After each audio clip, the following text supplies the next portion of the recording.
please, ladies and gentlemen, just give them a nice wide berth as we have an hour of our wonderful, wonderful steam engine display. Very much a feature of the wonderful Hollowell, the whole story of the Hollowell show. We're in our 33rd year, I think, of Hollowell Steam Engine Rally. The engines that are coming round the ring, I think it's fair to say that the very, very youngest one will be getting on for 100 years of age. Some of them 130 or 40 years of age. Absolutely fantastic to see these engines here this weekend. The huge commitment that goes into getting them here, it's just astonishing. Good afternoon, sir. Wonderful to see you. And don't forget, 2 to 3 hours of lead time before we get up steam. So these guys were up 7 and 8 o'clock this morning to get up to steam so that we can have this display today. 43 has just gone past me. Again, a Marshall, beautifully turned out 1923 Marshall 6 nominal horsepower called Gem. Built as a convertible steamroller, spent its working life at Weston-super-Mare County Council. In 1962, due to some very, very far-thinking people, it went into preservation, because I have to tell you, in 1962, an awful lot of engines ended up on the scrap heap. Nothing weighs like an engine, I might tell you, and unfortunately, that is how scrap men look at engines. So for quite a few years they lived very much on a knife edge. Some of them had basically fallen out of use. Number 3 next, a wonderful engine for this area. Good afternoon, sir. This is the wonderful Moonlight Rumbler, and it's owned by Mr. Alan Eaton, a 1908 Marshall 14-ton general purpose engine, fitted with a preheater water system, no longer connected, purchased in 2016 by its present owner. Number 2, of course, very, very famous to this area, the Ulchin 10-ton agricultural engine, again owned by Alan Eaton. Lovely to see you, gentlemen. Great to see 2 youngsters on this engine. So nice and so good to see the enthusiasm from younger people. That engine built in Northampton and has really hardly ever gone out of the county. It's had extensive restoration work and is an absolute credit to its owner. Number 23 next, and that is a 1931 Fowler Road Roller, purchased in 2012, had its canopy replaced, and again, the lovely Patricia B, beautifully turned out. A great credit to its owner. We're going to talk to the miniature steam independently, guys, so thank you for coming, and we'll catch up with you in a moment. Good afternoon, my dear, how are you? So number 40 next. And number 40 is a 1911 Davy Paxman agricultural engine, 10.5 tons, 6 nominal horsepower, called Little Audrey, owned by Mr. Dakins from Sandbach. Beautifully turned out again. Thank you so much, sir, for bringing that. And Davy Paxman from Colchester.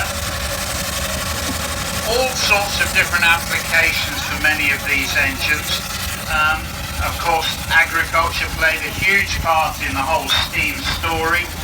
The engines were a fantastically expensive thing to buy, so were predominantly owned by contractors who would basically working around the area, perhaps very seasonally, would be using the engine for thrashing work in the autumn, possibly for timber or in quarries in the springtime, and so because of that tremendous expense they had to work and worked very hard.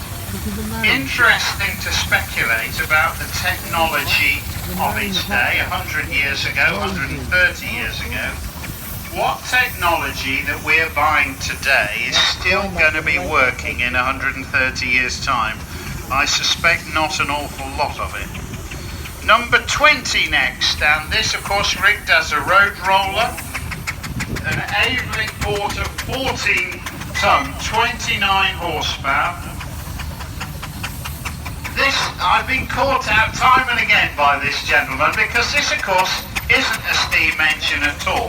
This is a diesel engine, so basically a steam roller with a stationary engine attached, and tells us a story, doesn't it? Because as things move on, technology moves on, effectively steam rather fell out of favour and diesel became the norm. So that in the story of rollers, it is very much part of that later story.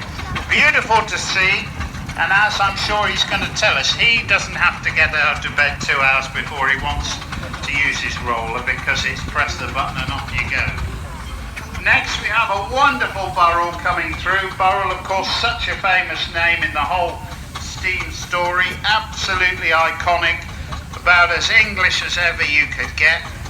And again, just look at the preservation that has gone on with that fantastic engine. To be able to turn out what is basically quite a dirty, smutty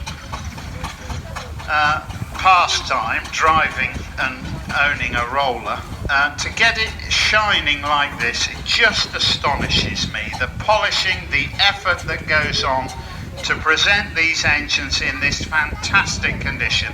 It is truly extraordinary, ladies and gentlemen, and I just take my hat off to the owners of these engines, because that is almost like artwork as that goes past us there. Absolutely beautiful to see.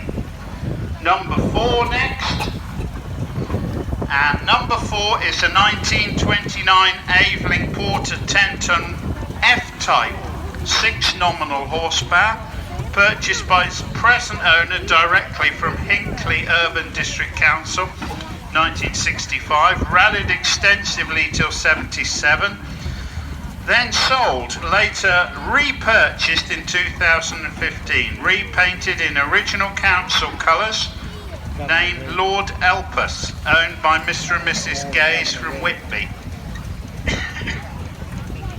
So again, what a story to tell. And of course, in those early 1960s, as we said earlier, most of these engines were absolutely on a knife edge. People just thought, that's 10 tons of iron, do you know what, we'll weigh it in.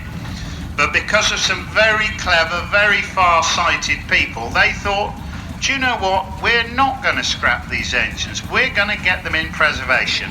And because of that far-sighted forethought, we get to see these magnificent engines, and it is astonishing to me that anybody could ever dare to think that they would cut them up. But 1960s, they come to the end of their useful life, and unfortunately that's what happened to so many of them. Again, a wonderful, wonderful roller coming past me now. Fowler, of course, absolutely iconic, John Fowler of Leeds. And don't forget, ladies and gentlemen, that all of these engines have had a hugely busy working life in all sorts of different applications. And then, of course, they fall into the hands of the restorer. And that, again, is such a fascinating part of the story that they haven't been made just to mess about at shows. They have been made because they were a tool of the trade. Number 22 next, and this is a 1939 Aveling Barford 8-ton heavy oil roller. Again, wonderful to see part of the story. Highwayman, first registered new to Thomas Vale and Son, contractors of Stourport in 7, purchased from Northamptonshire winter of 2017, so relatively recent owner, Mr. C. Webb. And again, beautifully presented. And in terms of our story, you can see very much where the whole idea of the diesel roller came from, because simply it was adapted, shall we say, from external combustion to internal combustion.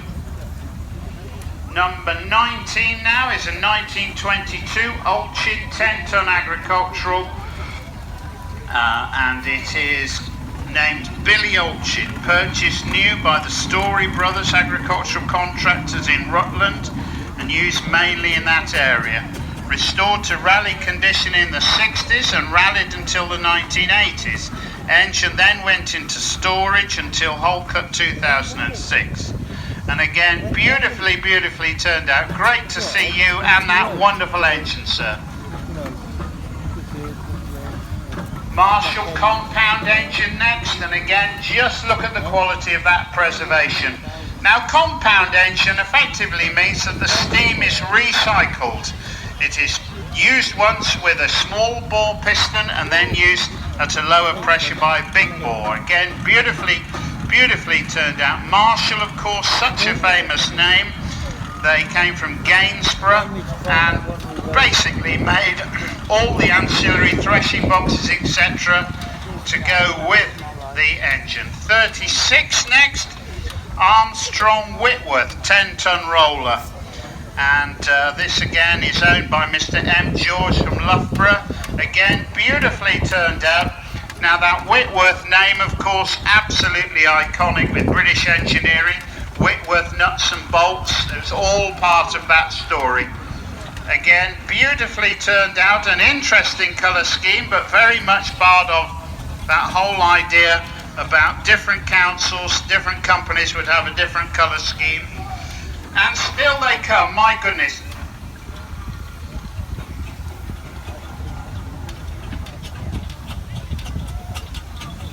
So many different applications, of course, with all these engines, but predominantly one of the most successful applications was road rollers.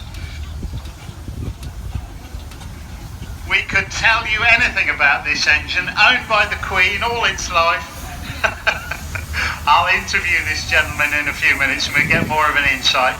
But my goodness, just feast your eyes on how well that's presented, ladies and gentlemen. Aveling and Porter, very successful. They came from Grantham, so not a million miles from here. Foster's engine next, 41.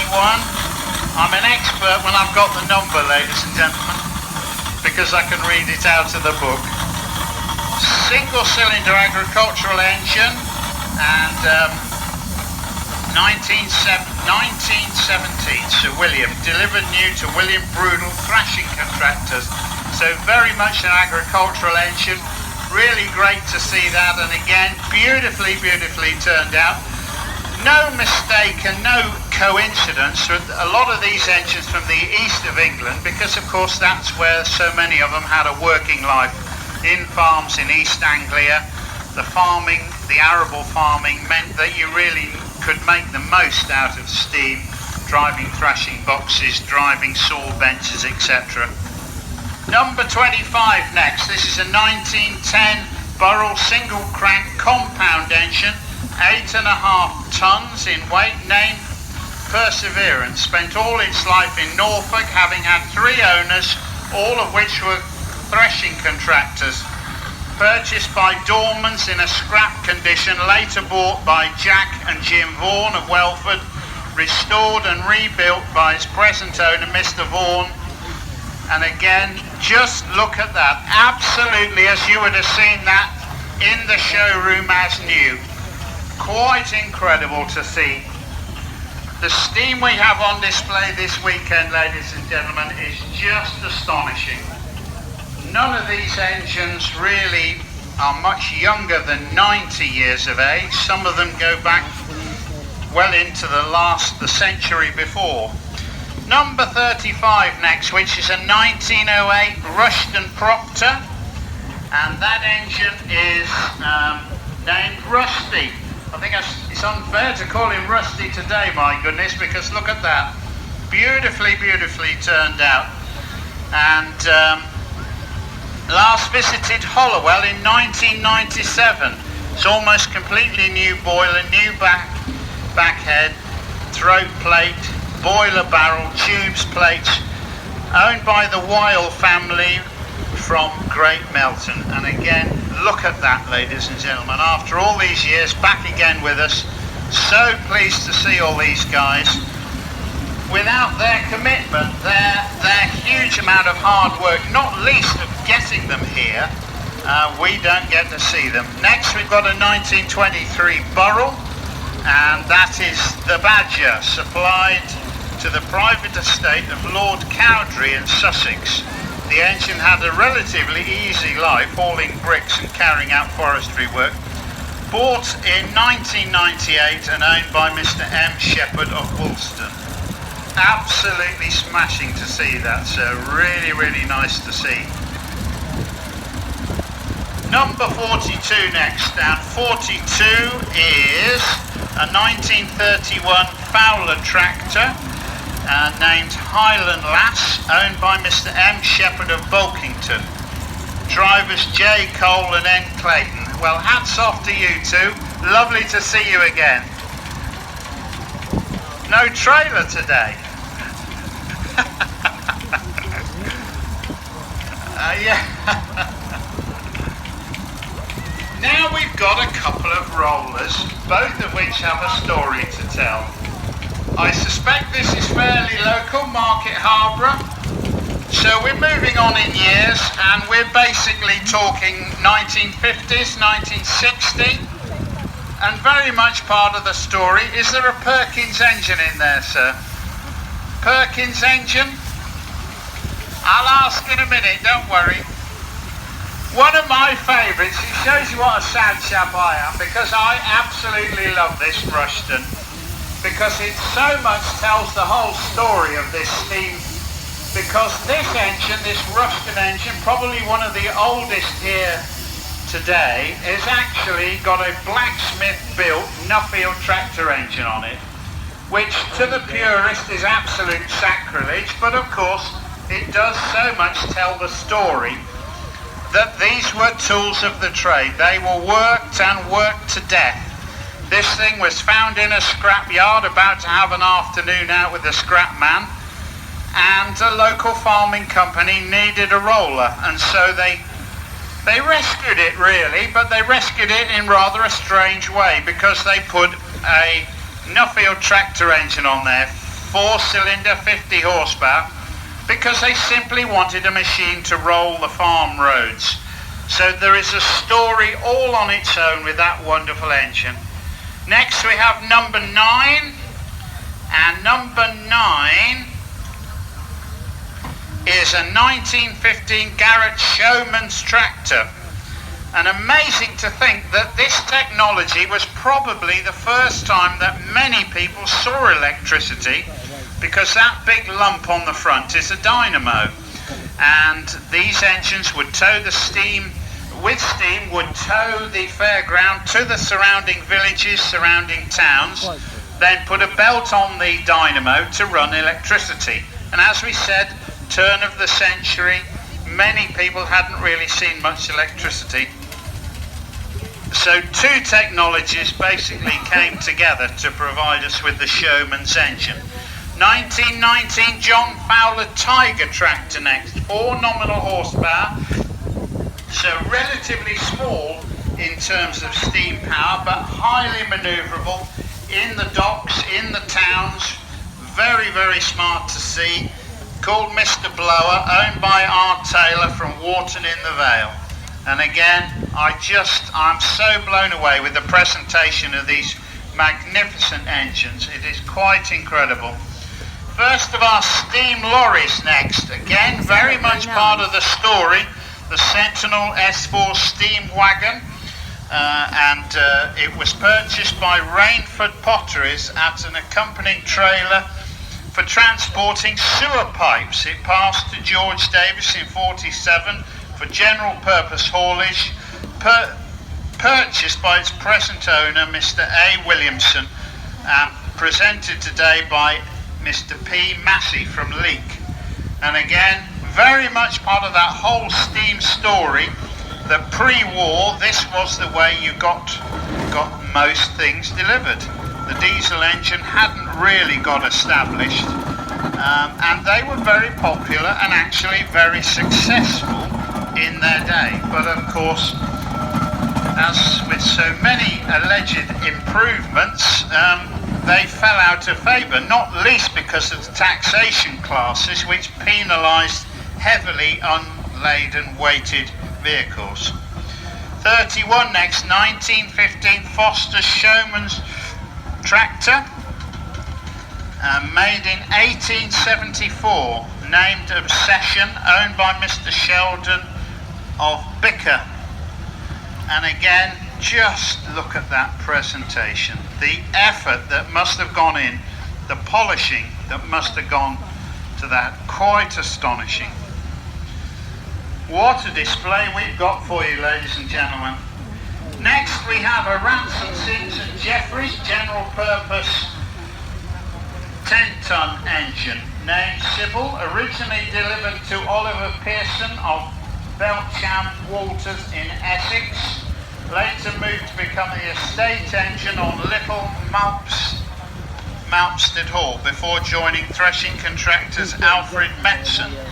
Purchased in 88 and has undergone extensive restoration and repairs, bearings and running gear by the present owner, Mr. V. Ray of Melton Mowbray. Very much a very, very famous name. I think Ransom made more things than they didn't, if you know what I mean, because ploughs and about 100 different agricultural implements, cranes, forklift trucks, a hugely significant manufacturer at Ipswich, and again, beautiful to see that today. I've got a restoration a bit like that, in other words, half painted. But lovely to see that, and again, very, very significant in the steam story. Number 24 next, and 24 is a 1931 Burrell Road locomotive.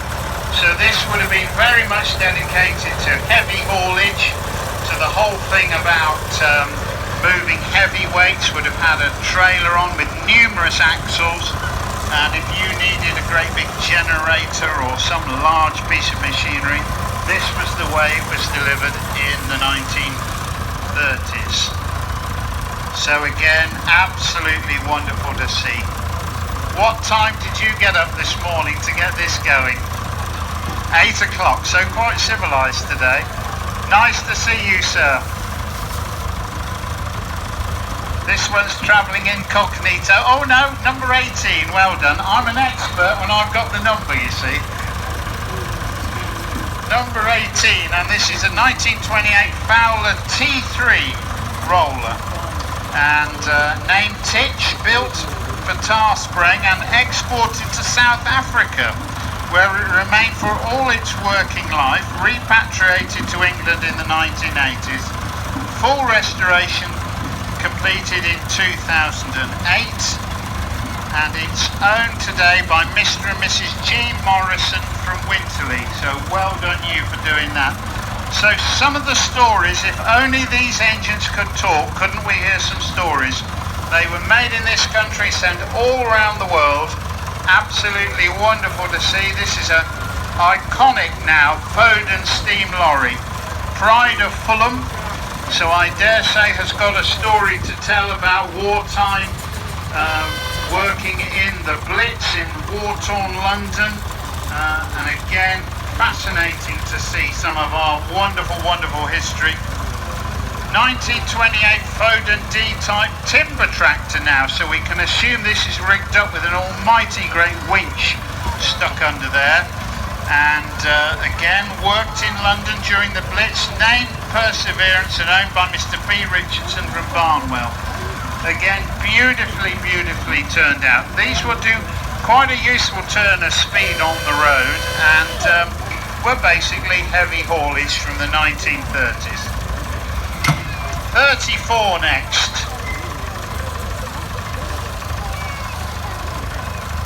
So 34 is a Sentinel S4 wagon, 5-ton, owned by Mr. S. Gray from Inkford. Just look at that for a presentation. Absolutely extraordinary. That paint job on there is a real credit to you, sir. Castle fire brick, so we can assume that was in the building industry. So that's moved a few tons in its time.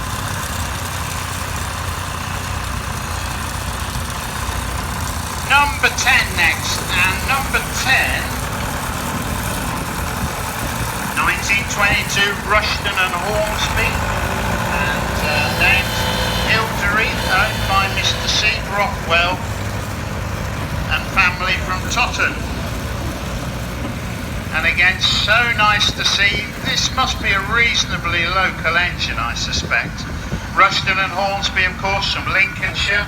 And as I say, it's no accident really that many of these engines came from East Anglia, because the huge amount of work that went on farms really meant that there was such a market for steam power, whereas the further west you went, there was much less arable farming and therefore much less requirement for thrashing boxes, etc., etc.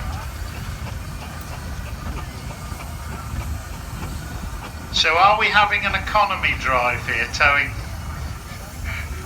What number are you? No number, we're incognito, we are. We can tell this is a William Foster, again a lovely little engine, used probably in the docks, in towns, highly manoeuvrable, a towing tractor basically, and so lovely to see. We obviously didn't get out of bed in time this morning, is that right? All right. The great thing is it's here, so thank you so